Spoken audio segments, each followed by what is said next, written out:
Today's lesson, Chapter 11, Healthy Psychology, Stress, Coping, and Well-Being.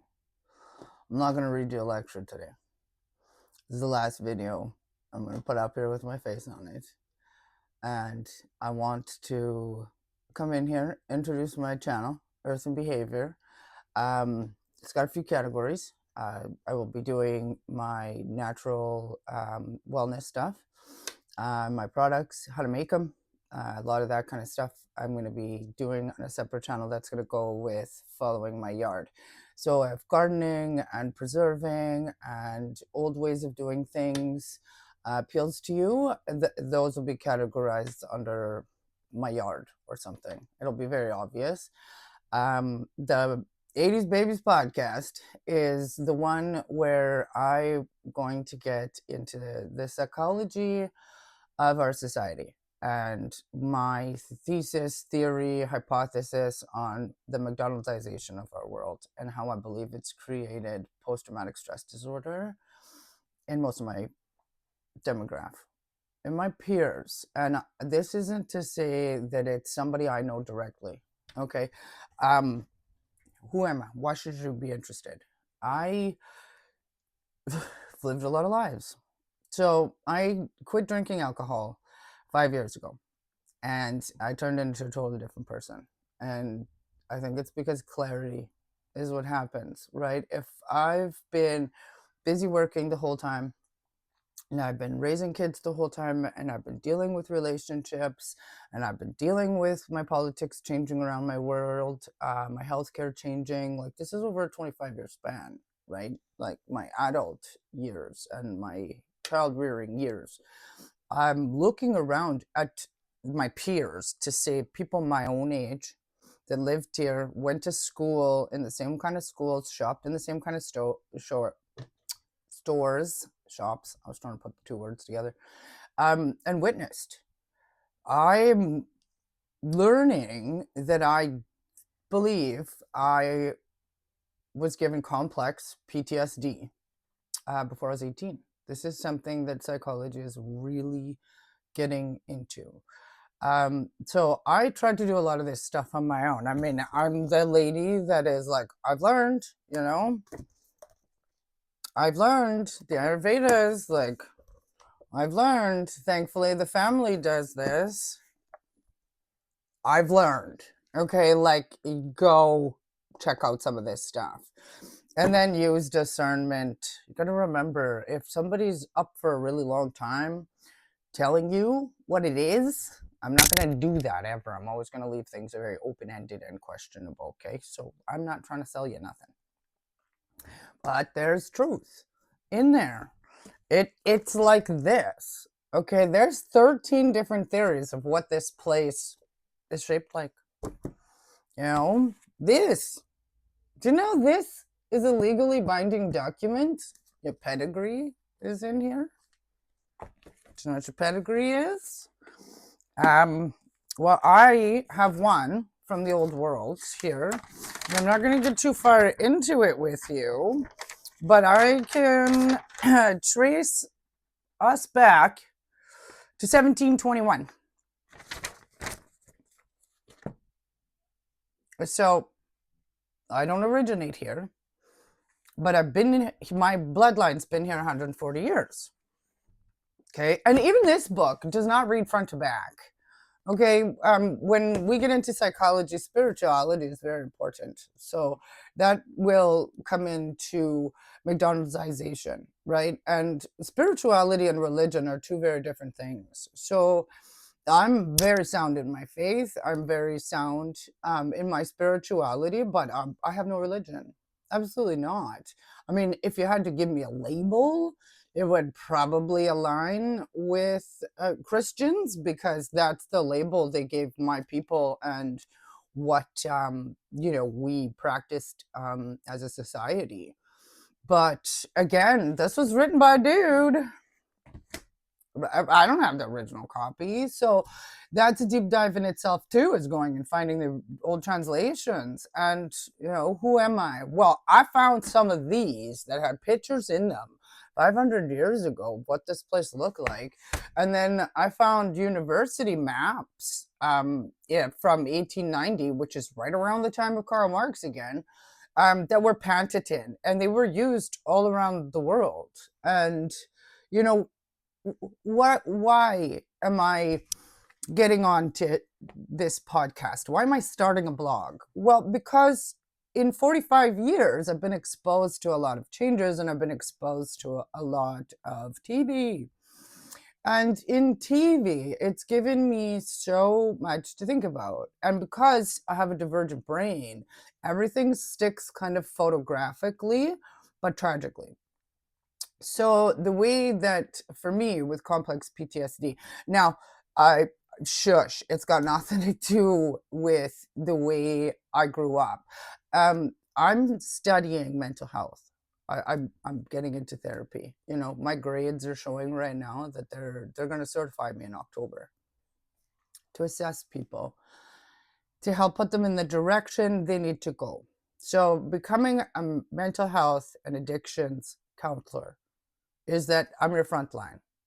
Okay, you're going to come and tell me what is bugging you the most, and then we're going to find you the resources. It's going to take me a long time to get a PhD, right? I'm going to have to practice a lot of stuff, but that's where I'm going. That's what I want. And so I started in pharmaceuticals because I have an addictive personality that also comes from being McDonaldized, you know, that insatiable child, and learning things through sensations like smell and taste. In the 80s, a lot of us grew up with smokers in the house too. So like that smell, you're maybe nose blind to it, and it's appealing. And you notice as a child in behaviors that, like, when an adult is stressed, they go for that thing and then they're calm again. So you're rationalizing your world around you and what upsets people and what doesn't. Morality, right? You're balancing those egos, super egos, IDs. How you identify with the world is impulsive. So then there's another part of you that says, like, this is my drive, this is who I want to be. And then you have like the regulator that comes in and goes, okay, but you can't be, you know, wild, you'll die. You can put yourself in a reckless situation because you didn't think it through. Been there. So I got into pharmacy because after years of trying, I realized that the one thing that helped me quit drinking was medicine. I did approach a RAM clinic here in Manitoba. They're called that because it stands for Rapid Access to Addictive Medications. So at the time when I went in, they were beginning to use a heavy inhibitor for alcoholics. It wasn't designed for that, but it was working. So I was kind of had a chemistry head, you know, I'm always curious about magic, right? How things work. And I knew I didn't have a choice. There's no way I was going to straighten my sober head out without a restart. And so I see chemistry as useful tools, 100%. But they're band-aids. Like, something's supposed to heal. You're supposed to be able to take that thing off. And going and asking for this stuff, I learned that they're, you know, oh, it's going to change your brain and you're going to be on it forever. Oh, well, I've been an addict and it changed my brain. I'm not on it no more. Haven't been for a really long time. I mean, I tried all kinds of different substances. I never did everything all at once. Like, it was kind of like get introduced to something and then get too crazy with it, burn. Like, I've reset myself a couple of times and never touch that thing again. But it gets to like, well, what am I seeking all the time? Why am I always looking for this like really big dopamine hit? So McDonaldization will get into dopamine, and we're gonna get into video games and TVs and how your child's behavior isn't like the game itself. It's actually the lights, the sounds, and the dopamine hits that are making it super difficult for kids to sit still. So now for somebody who definitely displays ADHD, like, I want to say I'm not diagnosed in any of these things because it takes so long. Here in Manitoba, it'll take me 6 years to get a diagnosis. I mean, our wait lists are 18 months long. So I spent thousands of dollars to find out for myself so that I could treat myself properly, and then pass it along, right? Some grandma energy. So I got into plants first, and then I learned my government is going to regulate natural medicine. So the smart thing to do was get into pharmacy, right? So I have compounding background. I can take it further, get certified to make medicines. But as a pharmacy assistant, again, I'm front line. So I have to read your file and cross-reference everything. I have to look for drug interactions. I have to make sure that your one doctor and your other doctor didn't miss something, and now you're being double dosed, or it's counterproductive. And then from the nutrition side of things, I'm healing myself from 23 years of solid drinking. Yes, some of it was binge, but I think for myself, I rationalized it as a functioning alcoholic. I kept jobs, and I kept my kids, and I went through divorces and single parenting, and it's not ever going to come up as anybody else's fault but my own. There are variables, and there's contributions, and absolutely, but I'm not going to bring the specifics into it. It's a blog. I want to talk about how I saw the world through my eyes, in the sense of McDonald'sization, and how I see it still affecting people around me today, because as I'm trying to pull through this veil, it's I don't know, it's so much it's spiritual warfare as it's human warfare, because you are a spiritual being, and they're after your creativity, your virility, your virtue. So to normalize a streamlined way where everything looks the same, or if everybody's doing it, then it is the right thing because it's attractive. For me, I spent the last 2 years isolated, finding that I'm in love with it. And I was really social butterfly. So a little bit more. Who am I? Well, I grew up in the city of Winnipeg, in a nice neighborhood, but in a cheaper area of that neighborhood. So I grew up longing for the brand new houses on the other side of the fence. But I lived a double life. I grew up in an evangelical church back in the 80s and the 90s. And, trigger warning, it was the Worldwide Church of God. So I have old world farm style, colony style family. It's very biblical, and traditional and very ritual in the way that their lives run. And I mean, it's been secure for 140 years. That's why it's appealing to me. It stands. Well, everything around me has changed. It stands. So there's a model in there. I'm really interested in. And I think guys like Karl Marx were trying to break that stuff up. If I go all the way back, I think Caesar was trying to break that stuff up.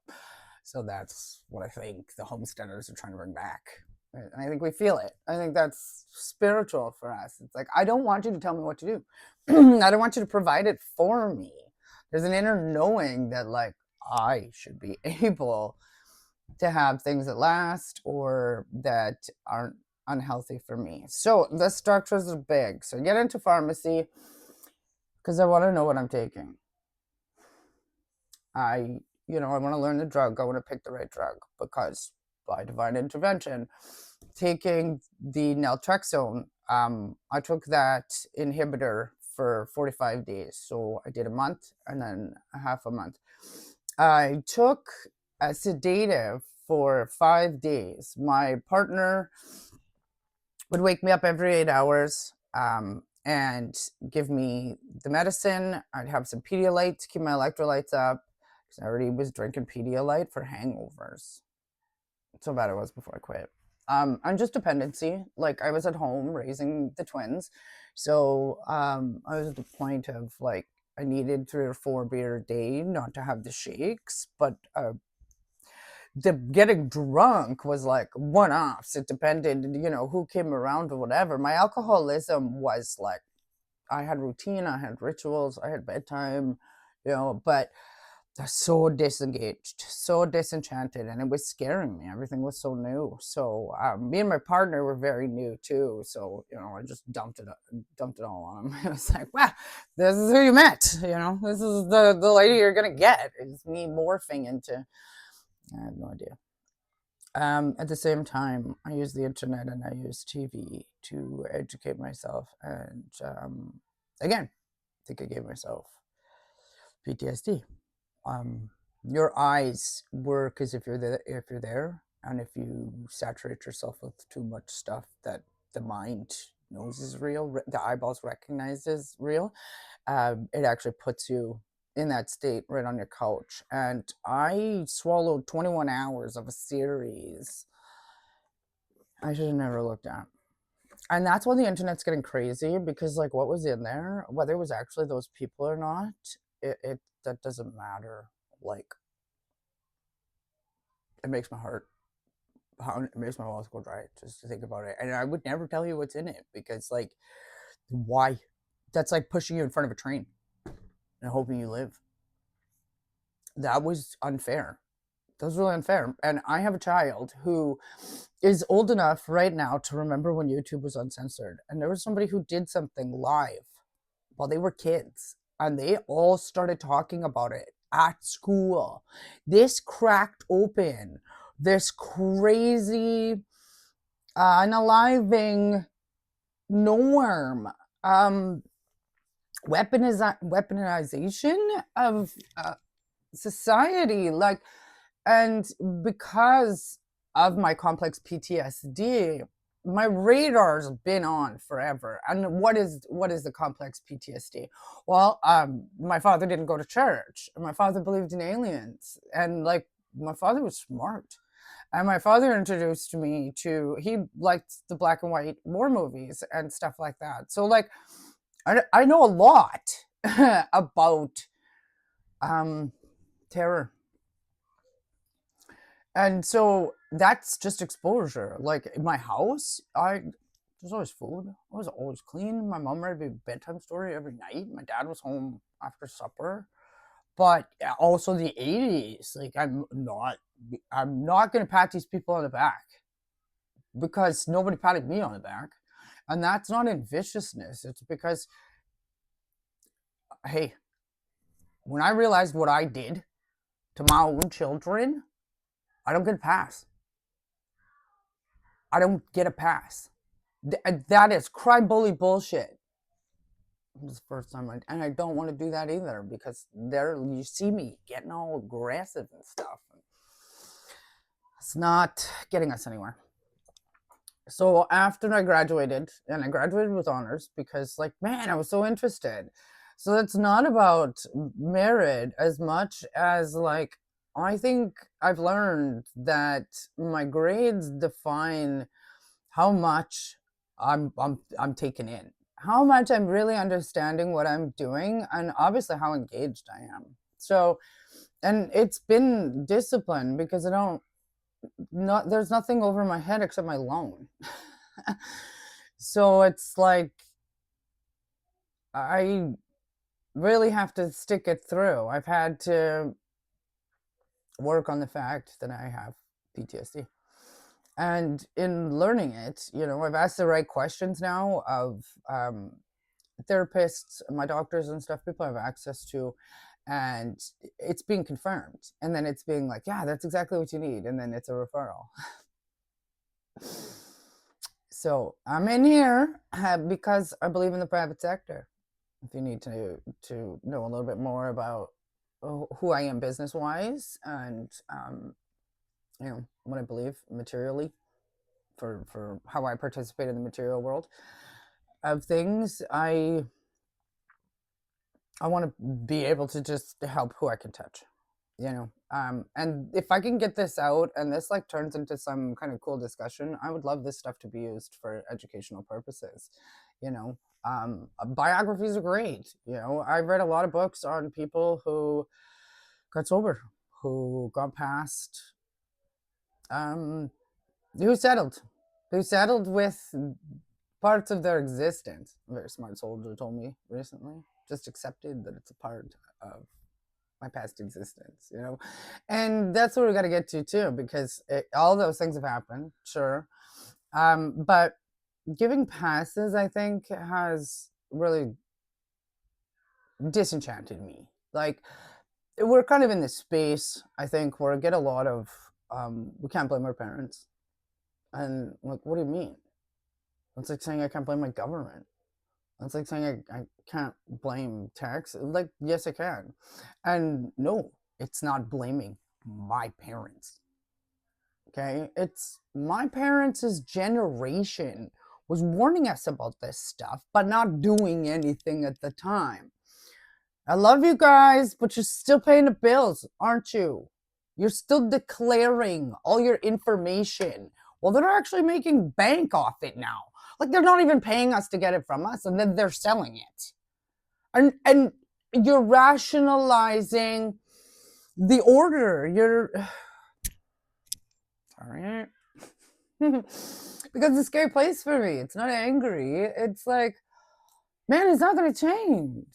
Like, it's really not. If people aren't going to go look and see if their deliberate refusal is a criminal act or not. I'm sorry, but like, if I park out the wrong place, my city's going to charge me $60. Parking ticket. My bylaw officer wants to charge me $500 fucking dollars. Again. Wants to charge me this much, that much, like, and then there's another thing, right? Like, we've had a littering bylaw for $5,000. We've cleaned up the highway projects here, and then we get a new demographic of people, and like, there's no tickets being handed out. There's no $5,000 littering tickets being handed out. You know, this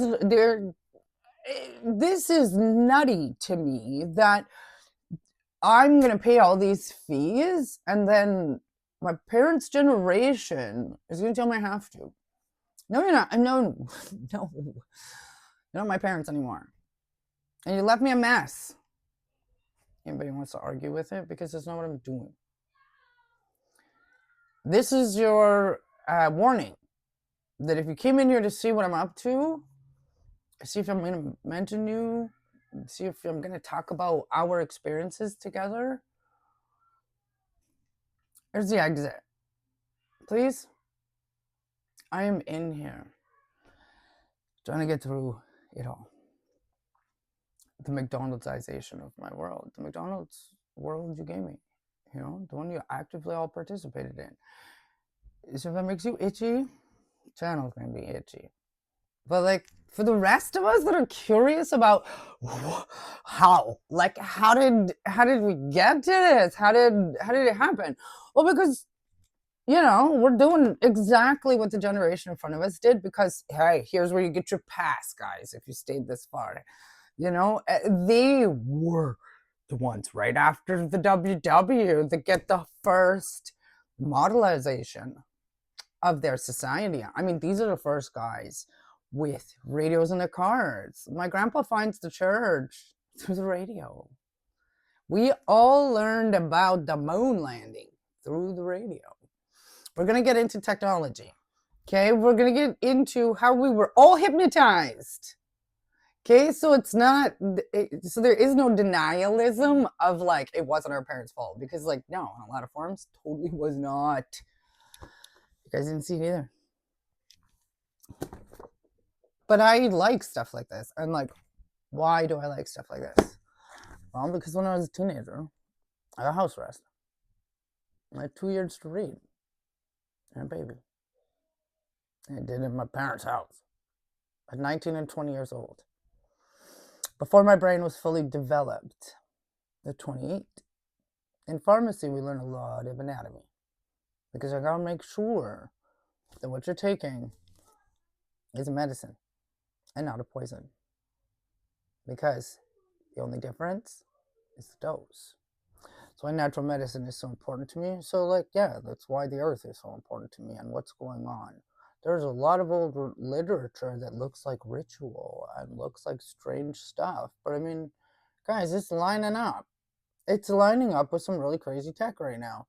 and the symbols look the same. So is every book that we have access to written since the last reset in the 17th century? Like, I heard something really weird out of a philosopher a couple years ago, and it banged around in my brain forever. And he said that, like, in the theory that all religions are dogma and that they're all created, then that means every single one of them has been McDonaldized. It's been manufactured by higher administration that wants everybody to behave the same way for an outcome. So then the maps did. And perspective. Like, go look. There's ancient Chinese maps from the 14th century where the compass is on the other side. TV gave us a lot of stories that they want us to believe as fiction. That sounds manufactured to me. The fact they're getting better at it, maybe, is why it's so noisy. Is it because they changed the hypnosis now? They've taken us from docile, seeking satiation, busy, ignorant, like we don't know, right? To frenzied? What does frenzy mean? I've seen a lot of violence in my life. More of it on the TV than I saw in real life, but I think back to maybe Laura Ingalls and Little House on the Prairie, and like these are one-off things that people didn't see every day, hours a day, in shorts and quick videos. Like, your commercials are using violence and stupidity. Oh my gosh. I can't even watch a documentary on this amazing channel, YouTube. Love you guys. Without the most insane commercials. And because we mute them, because I don't want my twins hypnotized by the jingles or like how they're selling insurance or freaking food. We have a fun time. We point that out. Look, it's another one. They're selling another burger. And we'll count in a 4 commercial clip how many times it's food. 75%. It's always like 3 or 5 of them, or it's like 2 or 3 of them. It's food, food, food, food. Stuff in your face. Big thing in this book was fasting and beating temptation. Also, in the 7 Habits of Highly Successful People, it's in there too. Denying yourself instant gratification right now for a bigger, better outcome. And so as a homesteader, that's what it is. It's not running to the grocery store to buy apples. It's waiting for the tree. Yes, I'm buying apples. Only from Canada. If it's got wax on it, I avoid it. I do. I'll go for a different fruit. But like, you'll see as we go through the channel, on my homesteading side and like our practices in the house, how I do it, you know, what we're doing. You're gonna see I've reduced so much in my life because with sobriety and with clarity and with education and with curiosity, you know, it sticks in my brain, and I'm building this massive map, and I want to share it because I looked for this map. I looked for it, and I'm sure it's out there. I'm so sure it's out there. I just can't find you, brother, sister, whoever is, you know, on the same page of like, all of it has to be looked at, and not by its names, not by its headlines, from your perspective, yours, from mine. Like, and you have to take some of this stuff seriously, okay? Like, I don't have Wi-Fi in my house because my phone is a router. It's a hotspot. Before we kicked the Wi-Fi to the curb, we were unplugging it at night, and I saw the change in my twins. I noticed the change, not in my sleep, because I black out sleep every night. I don't dream. Probably defensive mechanism from loud noise, right? Like, I grew up in the 80s when my parents had family over. Like, that music was playing till 3 o'clock in the morning. But in my developmental stages, that's super disruptive. And most other cultures, kids don't grow up like that. So we're growing up like, okay? So that's where I'm coming from, is exposure, right? Like how things might have got us to here. So it's not suggestive subject in any way. It's not descriptive in any way. I don't know. Maybe this turns into my assertion later in life. I don't know. But it's a catalog. It's an open diary. I think those are important too. People need biographies, and I think maybe some other people around me don't even know they're exposed and don't know that maybe that's where the root is. So maybe from a therapeutic level, we can take the blame off of outside factors, like our parents, like the boss, like this job, like just automatically cussing because that's what everybody else does. This isn't it's not a Christian thing, me changing this stuff. It's not that kind of mission. It's my life's work. Because like life is work. And why are we so disenchanted? Why are we so disengaged? Well, we don't, and I'm talking to the people that don't have the luxury of liking what they do. Right? Like there's a lot of you that aren't in the boat I'm going to describe. And your judgments and your opinions are probably valid, fair, and your own, but they have no place against the experiences of people like myself or divergent thinking people. Like when even in the beginnings of the 80's Babies podcast, we're going to get into definitions like that because we have to open it up psychologically. So we also have to consider that, we grew up around either convergent thinkers or divergent thinkers because that's the two kinds of brains. So where am I coming from? It's not a personal place. It's from the brain. The brain. How much do you know about your brain? Well, I'm fascinated by that thing. I think it's a magic box. And they have told us we're only using 10% of it. And we're just like, okay. Again, I'm not good at like, okay. So if you're not good at okay, or you're not one of those, nah, like some people need that. Some people are here to coast. We need that balance of like longing for their kind of calm, their kind of chill, right? Like, man, I wish I could just block it out. And that's part of what drives someone like me. The virility is like, but that's not my character. I gotta know. And I set up my life these last 3 years so that I could do it my way. And it's working for me. And I think that's really cool because it's not McDonaldized. It's not standardized. I'm not doing it like totally structured and by the book and waiting in line for somebody that doesn't have time to get to know me to tell me what's wrong with me. I don't want to run people through a meat grinder. I put my time, put my comfort.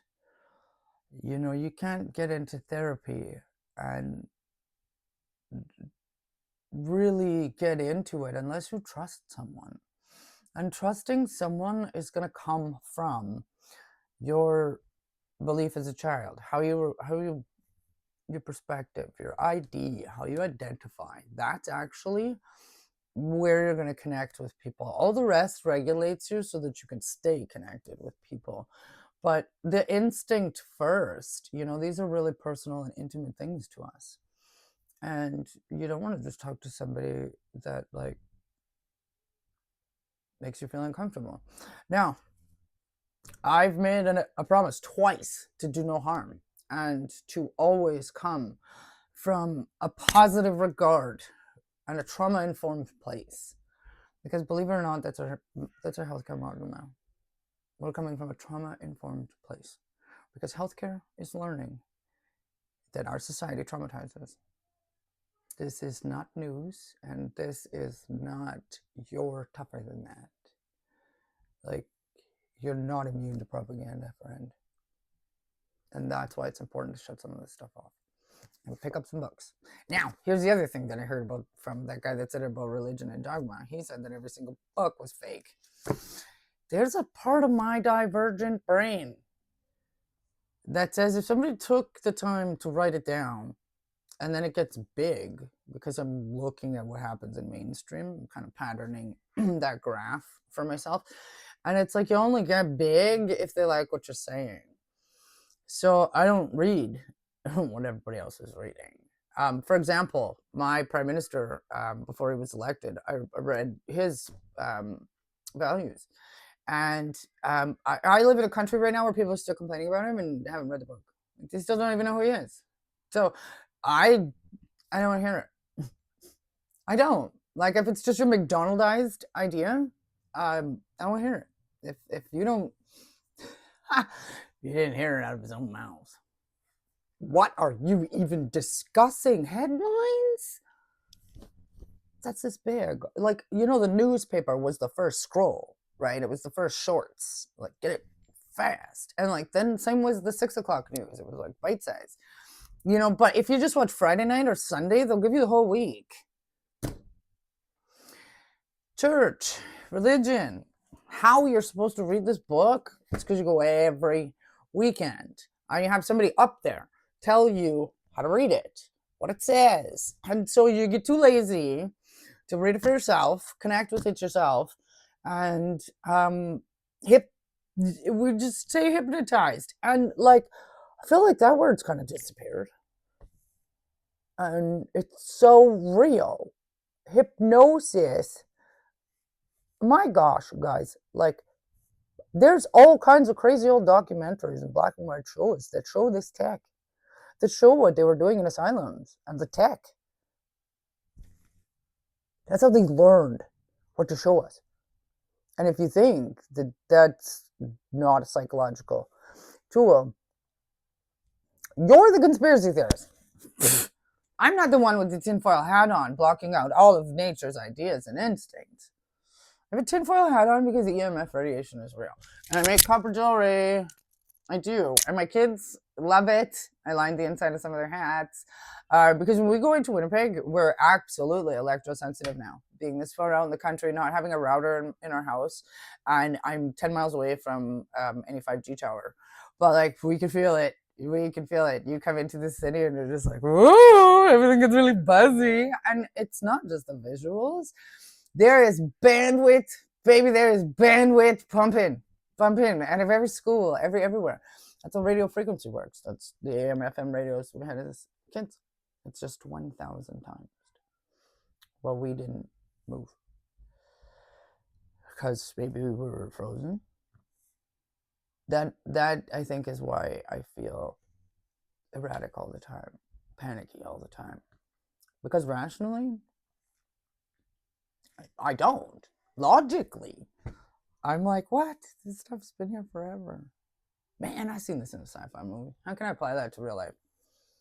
Why am I rationalizing against what I'm pretty sure I pieced together for myself? I'm like, why do I care if people believe it or not? Because like, there's strangers out there on the internet that totally have evidence and are like digging it too. See, I think we missed the point here. You're supposed to keep going. There isn't an answer to find. Like, if you thought all these little micro actions in your life, the micro particles in your life, the unexplained things in your life, that you were gonna find some like reason to be here, no way, man. It's a million reasons. And like, they're gonna change and they're gonna pop, and then you're gonna complete one, so then like, phew, that's gonna disappear and there's gonna be more. And the brain layers. So it layers experiences. So you're actually taking the sparkle away, in my opinion, the more you repeat a behavior. And then that's why you're like, you can't remember. The human brain is an incredible computer. And like, our capacity to remember is infinite. Okay? Yeah. So your brain doesn't actually erase stuff. What it does is it compacts it. So it's like taking films, right, or clear paper with a picture on it, like animation, and layering it on top and on top and on top. So like, it actually will compact itself in the brain, and it will put all your camping trips together as one, and it'll kind of muddle 6-7 years of like your family camping trips. That's how your brain works. So if you're repeating the behavior, you kind of also get comfortable. So I like to think of it as like just phantom action. You're just going to do it, right? Like just like you move your hair out of your face. These are phantom actions, right? So, but then does it get ritual, right? Like did the family camping trips all the same every single time? Did you show up at the same time? Did you eat the same salads? You know, did the auntie always have the same whatever? Was it the same stories about the monkeys in the trees in Manitoba? That's for some of you guys. There's, you know, I had a great childhood. Okay, like I did. That's part of getting to that it's your parts, like looking back at the skills you have or the things you can do now, because and that's the onward Christian soldier. I have a hymn in my head all the time when I get called righteous, because I grew up in church. I did, and I grew up in a church that wouldn't let me celebrate any mainstream holidays. They were all blasphemy. And the family, the farm family, agrees. I think that's why my grandfather aligned with that church. But that church in the 80s was during the Satanic Panic. Like, I'm going to bring up words everybody forgot, I think, or are like rationalized, you know? Oh, but they disproved it. Well, the first episode of 80's Babies podcast, we're going to define the words bunk and debunk. So, guys, please, any of you, even, you know, if you're just like, hey, I cannot listen to Melaine talk for an hour, that's okay. If you get on for 10 seconds and you hit like, you're going to help me reach who I need to reach, guys. And that's support. Okay? That is supporting me. That's how you can help me. I'm believe it or not, I'm asking for some help. And I'm asking you to witness me. Absolutely witness me. Grow up. You know? But we gotta get to the root of it. And becoming a counselor has driven me to absolutely study humans. A humanistic approach sounds very appealing to me, and I have the property to create space in the future to offer wellness and seminars, and that's what I'm practicing right now, is a cleansing of the propaganda. Okay, that's where I'm at, and we can't talk about it, McDonald'sization, rationalization, propaganda, without talking about how it hit our parents' generation, how that caused discommunication between us and them, right? They want baby boomers, all these mean names we have for each other. My God, we're your children. What? You know, like, whoa. Sarcasm out the window. I got rid of that one too, because like I'm building a world for my children where they don't know anything. So why am I going to tell them a bunch of lies and then have to like define all the lies? You know, we got tricked into that one, I think. That speech pattern. Because like I have to tell them what it is first. I have to be serious about what it is first. And then like the world is going to lie to them. Why would I do that? Why would I trick them and tease them? And I have to say, in the 80s, maybe because I had such a big family, I don't know, or maybe because I stood out and I was noisy, I got teased so much that it's bugging me today. Still. There it is. You wanted some of the personal stuff. Like, but, you know, what's the word? I'm over it? No, probably not. Because it was society that was doing it to me. And I definitely believe there's more big kids out there like me. So, you know, I want to find them. I want to talk to them. And, you know, hey, maybe I look like a family member you have. Or maybe you want to see it unfold. Because the conversations can't be had when we get together for barbecue, guys. It can't. But I would love to tell you this stuff, you know, and I'd love for you to take these conversations, you know, some of the stuff we always want to get into, but just don't have the time. While the kids are running around, because we are old world. I do love that my friends and family are the kind of people that like the kids interrupt us and we put our stuff off, and it's always the kids. So I grew up like that too, right? 18 cousins. My dad's from 100 cousins. Like, imagine that. That's like having 100 aunties and uncles. Like, seriously. And we all went to the same church. So like, the French families here are massive, but like, I don't know. It's a whole different game when 300 relatives in the city, and then like you go to the colony and you can name 140 people in there too, and like they look like you. It's crazy cool. I love you guys all so much. I miss you. I miss the gathering. I don't miss church.